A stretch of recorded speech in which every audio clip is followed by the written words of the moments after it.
Halo semuanya, terima kasih udah join di course gua Netflix Clone yang ada di Fast Campus ini. Di video pertama gua mau jelasin dulu seputaran project yang mau kita jalanin, yaitu project Netflix Clone. Mungkin pertanyaan pertamanya adalah kenapa Netflix Clone, Bang? Oke, gue bakal jawab berdasarkan pengalaman gue pribadi aja sebagai seorang full stack web developer ya. Jadi Netflix Clone ini memang terlihat si website Netflixnya itu sendiri terlihat sederhana. Kalau kalian punya akun Netflix, kalian bisa lihat di bagian luar Netflix itu adalah landing page-nya. Terlihat sederhana tapi modern. Terus yang kedua, ketika kalian login, disuguhkanlah sebuah komponen yang berbeda, di mana di sana ada list-list movie dan kalian bisa nambahin movie favorit dan lain-lain. Nah, dengan kita mengcloning Netflix, walaupun dengan user interface yang sungguh sangat sederhana itu, tapi ada banyak hal yang bisa kita pelajari.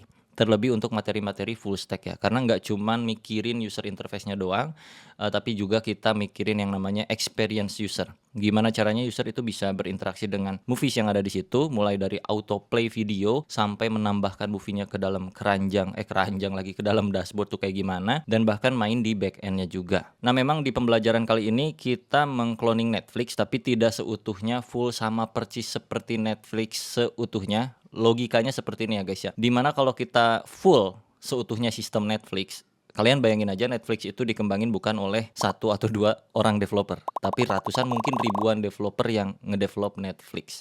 Nah, di sini tugas gua adalah membimbing kalian untuk bisa bikin Netflix clone dengan tech stack atau teknologi pilihan kita, yaitu MERN stack alias full JavaScript. Nah, kalau yang gua tahu Netflix itu teknologinya nggak cuma JavaScript, ada pakai Java, ada pakai Golang, banyak banget tuh penerapannya dan nggak mungkin kita bisa bikin dalam waktu 20 jam. Nah, dalam waktu 20 jam ini kita bakal coba bikin Netflix dengan versi full JavaScript dan pasti dibutuhkanlah bantuan-bantuan dari third party library ataupun API. Maka dari itu, si Netflix clone ini sangat cocok untuk kita jadikan sebagai studi kasus pembelajaran menjadi seorang full stack web developer. Sebelum ke materi coding, jadi di chapter 1 ini, sesi pertama ya, pertemuan kita di chapter 1 itu gua mau bahas dulu seputaran projectnya itu sendiri. Di mana teknologi yang kita pakai adalah MERN stack ya guys ya. Dan MERN stack ini adalah salah satu teknologi yang membawa gua ke industri pertama kali ketika gua dulu ngelamar kerja. Jadi portofolio gua itu cuman MERN stack doang dan PHP, tapi PHP-nya nggak begitu kepake sih waktu gua ngelamar kerja. Dan akhirnya dengan gua bisa mainin MERN stack atau bekalnya itu cuma di MERN stack full JavaScript, itu bisa membawa gua ke industri gitu secara profesional kerja sebagai seorang full stack web developer di JavaScript. Nah, MERN stack-nya ini kalau kalian masih bingung nih, gua jelasin sedikit ya.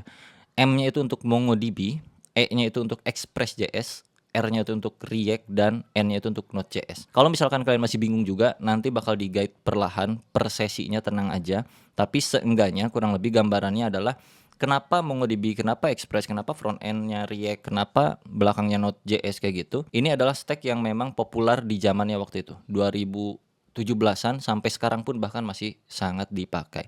Kalau kalian lihat ke statistiknya ya, di sini gua lihat di Stack Overflow Developer Survey tahun 2023, React.js, Node.js, dan Express.js yang kita gunakan itu ada di top 10 lah. Top 10 popularity yang paling banyak dipakai oleh developer di seluruh dunia berdasarkan survei dari Stack Overflow tahun 2023.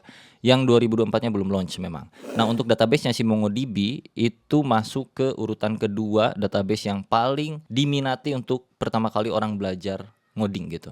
Jadi pilihannya ada MySQL, ada SQLite, Postgre, dan lain-lain. Tapi MongoDB itu adalah salah satu yang termasuk top rank-nya juga lah. Dan stack ini artinya masih sangat populer dan banyak yang pakai juga. Dan yang terpenting adalah ini open source guys. Jadi pemilihan stack yang gua taruh di Fast Campus ini, MongoDB, Express.js, React, Node itu adalah open source. Kalian bisa cek di GitHub-nya itu sendiri. Jadi MongoDB punya GitHub yang mana dia punya 25.000 stars. Jadi kalau misalkan kalian masih bingung nih seputaran GitHub, nanti bakal ada materinya juga. GitHub ini adalah tempat untuk kita naruh source code lah, intinya kayak gitu, atau naruh project. Nah, ketika kita taruh project di GitHub dan GitHub-nya itu kita buka tuh, project-nya dibuka, bisa dilihat sama orang lain. Bisa dibilang itu sebagai salah satu source code yang open, alias kita semua bisa melihat kodenya. Nah, itu salah satu keunggulannya juga. Kita kalau pakai open source berarti apa? Berarti kita bisa melihat kode-kode yang ada di dalam teknologi yang kita pakai. Contohnya React.js. React.js ini dari Facebook. Facebook nge-open React.js. Jadi nggak cuman developer Facebook yang nge-develop React.js, Pak.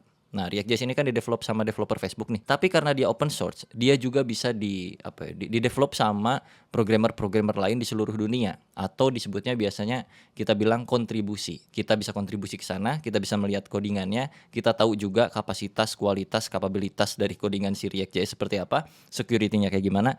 Ini open source semuanya. Express, Mongo, React, Node. Jadi dengan stack yang kita pilih saat ini membuka peluang kita sangat luas untuk menjadi seorang full stack web developer. Nah, di sini gue spill sedikit struktur projectnya ya, di mana React.js itu bergerak sebagai front end webnya. Dia itu library yang dibuat oleh Facebook tadi gue bilang, dan React.js ini kita taruh depan. Jadi nanti user itu bakal interaksinya lewat React.js kita. Nanti React.js kita bakal mainin data. Mainin datanya kemana? Ada Firebase untuk login registernya, ada TMDB API untuk kebutuhan kita mendapatkan movie listnya, dan ada juga Express.js untuk API sebagai gerbang utama antara database yang kita punya dengan aplikasi front end-nya itu si React.js. Karena nanti kita bakal butuh database untuk apa? Untuk nampung list-list movie yang menjadi favoritnya si user. Nah, kurang lebih seperti itu aja untuk intro di video chapter 1 sesi satunya. Ini pemanasan dulu, kita sharing-sharing di fundamental pertama, yaitu fundamental knowledge seputaran teori ya guys ya. Dan berikutnya nanti kita bakal belajar basic web dev implementation, yaitu ngoding, terus masuk ke React.js, ke Express.js, dan ke React yang lebih advance lagi. Terus mulai bikinlah landing page Netflix-nya di chapter ke-6. Jadi chapter 2 sampai chapter 5 itu kita belajar basicnya dulu, bekalnya dulu sebelum jauh-jauh kita ngeklon si Netflix-nya. Jadi beneran ini dari nol ya guys ya, tenang aja. Terus di chapter 6 ke chapter 9 atau 10 ya, 6 sampai 10 itu baru kita gerus tuh untuk ngeklon si Netflix-nya itu sendiri. Dengan materi-materi dan juga semua bekal yang udah kita punya kita masukin di chapter 6 sampai chapter 10 gitu guys. Dan chapter 11 adalah belajar project management dengan Git. Karena apa? Karena project itu penting untuk kita kolaborasiin. Nanti kita bakal pakai GitHub untuk memanage project yang kita udah punya. Nah, biar enggak projectnya terbengkalai, kita masukin ke GitHub, biar orang juga bisa lihat, developer-developer yang mau kontribusi ke proyekan kita bisa, ataupun kita mau buat private juga bisa. Suatu saat ketika kita pindah komputer atau punya PC baru, laptop baru, nggak perlu setting lagi dari awal untuk proyekan yang udah kita bikin, Netflix clone-nya, kita tinggal ambil dari repository GitHub yang udah kita buat, dan kita nanti bakal belajar itu semua, project management juga. So kurang lebih itu aja untuk di pertemuan pertama chapter 1 ini. Kita berjumpa lagi di sesi yang berikutnya, yaitu sesi kedua chapter 1 membahas seputaran apa itu full stack web developer.